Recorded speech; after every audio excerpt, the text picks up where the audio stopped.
यदा यदा हि धर्मस्य ग्लानिर्भवति भारतम् अभ्युत्थानम् अधर्मस्य तदात्मानं सृजाम्यहम् परित्राणाय साधूनां विनाशाय च दुष्कृतां धर्म संस्थापनार्थाय संभवामि युगे युगे। भाई एक चीज़ देखो, रीइंकार्नेशन एक तरीके से ट्रैप है भी और एक तरीके से ट्रैप नहीं भी है। Reincarnation is a process. अब ये प्रोसेस तुम कॉन्शियसली जब करते हो तो फिर ये ट्रैप नहीं है, और जब तुम अनकॉन्शियसली फंस के रीइंकार्नेट करते हो इच्छा ना होने के बाद भी, तो फिर वो ट्रैप है। अब ये ट्रैप क्रिएट किया गया है इविल कुछ फोर्सेस के द्वारा, मैनिपुलेटिव कुछ फोर्सेस के द्वारा, इस 3D मैट्रिक्स सिस्टम को बना के, और इसी के बारे में ही मॉडर्न स्पिरिचुअलिटी में बहुत सारे मॉडर्न स्पिरिचुअलिस्ट बताते हैं, जो कि सही है। लेकिन इसका मतलब ये नहीं कि जो हर एक व्यक्ति इस मैट्रिक्स में या फिर 3D प्लेनेट जो भी है वहाँ पे इंकारनेट करता है वो सारे के सारे मजबूर होकर करते हैं। नहीं, सारे के सारे मजबूर होकर नहीं करते। कुछ एसेंडेड सोल्स, कुछ इवॉल्व सोल जो अपने जीवन मृत्यु या फिर रीइंकार्नेशन करना या ना करना अपने हाथ में ले चुके हैं ऑलरेडी, मोक्ष, सेल्वेशन, लिबरेशन तक पहुंच चुके हैं, या फिर मॉडर्न स्पिरिचुअल टर्म्स में जिसे ascension to the highest point कहा जाता है, ठीक है, जिस गोल के पीछे मैक्सिमम मॉडर्न स्पिरिचुअलिस्ट पड़े हैं। मैं उनको क्रिटिसाइज नहीं, मैं कह रहा हूँ as a fact. But some souls after reaching that highest point of evolution or ascension or liberation from this reincarnation cycle, they consciously choose to reincarnate back in this type of matrix system in 3D planets. वो जानबूझ के कुछ evolve soul ये सब matrix और 3D planet में बार बार इंकारनेट करते हैं, उस ब्लीसफुल स्टेट को त्याग के छोड़ के फिर से इस दर्द भरे मैट्रिक्स में आते हैं। क्यों आते हैं? क्योंकि इसमें इविल फोर्सेस द्वारा जो कॉस्मिक ऑर्डर, डिवाइन अलाइनमेंट में डिस्टर्बेंस क्रिएट किया गया है, आसान शब्दों में अनराइटियसनेस का रूल लाने की कोशिश चल रहा है, इविल का रूल ओवर लाइट लाने की जो कोशिश किया जाता है, उसको रोकने के लिए। अब इन सोल्स का कुछ वैसा मोटिव नहीं कि हम अच्छे हैं, अपने आप को अच्छा प्रूफ करने के लिए बुरे लोगों को मारेंगे, ऐसा नहीं है।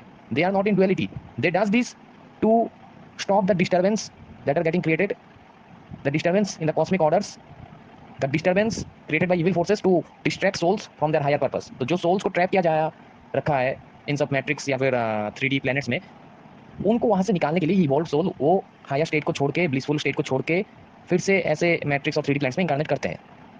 अब इसका मतलब ये नहीं कि वो लोग मजबूर है, वो लोग ज़्यादा स्ट्रॉन्ग सोल्स है और निडर सोल्स है, वो बहुत ही ज़्यादा फियरलेसनेस स्टेट फ्रीक्वेंसी या फिर लव का एकदम हाईएस्ट फ्रीक्वेंसी में है उनका सोल, तभी वो इतना बड़ा सेक्रीफाइस दे पाते हैं। लेकिन हर कोई राम या कृष्ण नहीं होता, ये हमारे शास्त्रों में लिखा गया है इसी रीजन से या फिर इसी चीज़ को समझा के कि मैक्सिमम सोल्स या फिर कुछ बहुत सारे सोल्स इस 3D या फिर मैट्रिक्स सिस्टम को त्याग के जब उस हायर रियल्म तक पहुंच जाता है जहाँ पे उनका चॉइस अपने हाथ में आ जाता है कि वो रीइंकारनेट करे या ना करे, then they choose not to रीइंकारनेट।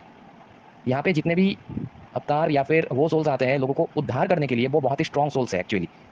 इसका मतलब ये नहीं कि वो फंसे हुए हैं और वो बार बार रीइंकारनेट कर रहे हैं। राम, कृष्ण, बुद्ध, महात्मा बुद्ध जैसे सोल्स फंस के नहीं आते हैं, अपने इच्छा से आते हैं, सैक्रिफाइस से आते हैं, क्योंकि वो नीडर है। और ये निडरता उनमें कैसे आता है? हर किसी में आ सकता है, लेकिन कुछ गिने चुने लोगों में ही आता है, क्योंकि वो highest form of love frequency से ऑपरेट करता है। Love is sacrifice. जब तुम किसी को सच्चे दिल से प्यार करोगे, सबको प्यार करोगे, तो तुम सबके लिए सैक्रिफाइस करोगे अपने आप को।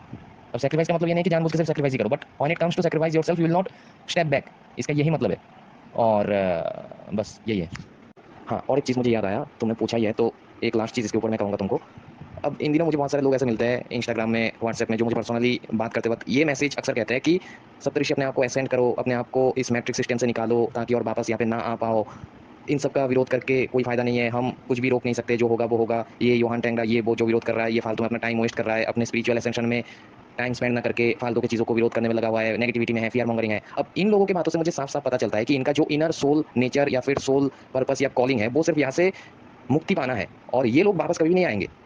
क्योंकि मैक्सिमम सोल्स इस दुख दर्द भरे रियलिटी में एक बार यहाँ से मुक्त होने के बाद नहीं आना चाहते, डरते हैं। और दूसरी बात ये भी है कि वो उस ब्लीसफुल स्टेट में ही रहना चाहते हैं, मतलब दुख दर्द भोगना नहीं चाहते, मतलब किसी को बचाने के लिए या फिर इस सिविल के सिस्टम को रोकने के लिए, वो सबसे उनका कुछ मतलब नहीं है। अब उसमें भी उनका कोई दोष या फिर मैं उनको जज नहीं कर रहा हूँ, अलग अलग सोल के अलग अलग नेचर है, और इसके ऊपर मैंने अपने इंस्टाग्राम पेज में एक पोस्ट भी बनाया था।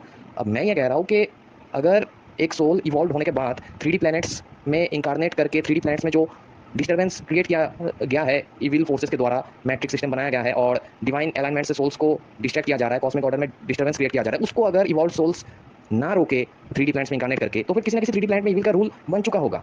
अगर राम, कृष्ण, महात्मा बुद्ध और भी बहुत सारे एवेकेंट सोल्स जो उस हायर स्टेट को छोड़ के इस 3D प्लैनेट में मैट्रिक्स सिस्टम में जो इविल द्वारा बनाया गया है इसमें इंकारनेट करके उस ब्लिसफुल स्टेट को छोड़ के यहाँ पे दुख दर्द भोग के वो इंकारनेट अगर नहीं करते, तो फिर आज हम ये अवेकनिंग ये सब वो उसके बारे में नहीं जानते। वो लोग तो हमको दिशा दिखाने के लिए कोशिश कर रहे हैं। चलो, हमको पर्सनली दिशा नहीं दिखाया भी है, तो बहुत सारे लोगों को उन्होंने दिशा दिखाया है, जो लोग जो सोल्स फंसे हुए थे यहाँ पे।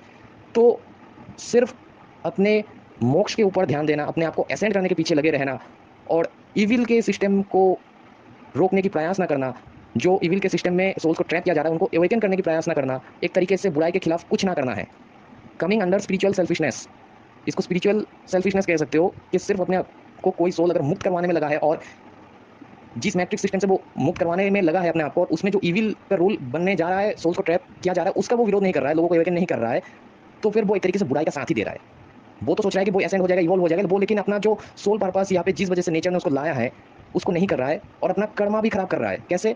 देखो, बुराई का साथ देना तो ठीक नहीं है, और बुराई जब हो रहा हो उसके विरोध में कुछ ना करना भी बुराई का साथ देना ही है। ठीक है, तो इसी वजह से मैं कह रहा था कि सारे के सारे राम और कृष्ण जैसे नहीं होते, और कुछ इवॉल्व सोल्स जो एसेंडेड मास्टर है उनके जैसे नहीं होते सारे के सारे, लेकिन होना तो चाहिए। वही मैं कह रहा हूँ, होना तो चाहिए। सिर्फ अपने स्पिरिचुअल सेल्फिशनेस में, मतलब कि सिर्फ एसेंड हो और इस चीज़ का विरोध ना करो और लोगों को प्रेरित भी ना करना कि इसका विरोध करो, वो गलत है। और ये मुझे कुछ फर्क नहीं पड़ेगा, इससे किसी को कुछ फर्क नहीं पड़ेगा, उस सोल को ही फर्क पड़ेगा वो जो सिर्फ एसेंशन में लगा हुआ है और इस चीज़ के विरोध में जाने की उसका कोई इच्छा नहीं है। मैं किसी को पार्टिकुलरली नहीं कह रहा हूँ, लेकिन इस सोच का विरोध कर रहा हूँ मैं।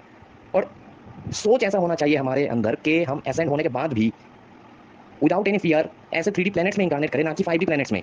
3D प्लैनेट्स में इंकारनेट करके हम वहाँ पे जो डिस्टर्बेंस क्रिएट किया जा रहा है, इविल का रूल लाने की कोशिश किया जा रहा है कुछ इविल मैनिपुलेटिव फोर्सेस के द्वारा, उसको हम रोके, उसको हम डिस्ट्रॉय कर दे और जो सोल्स ट्रैप्ड है उनको निकाले।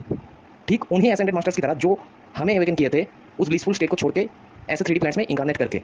ठीक है, तो यही मेरा मुद्दा है।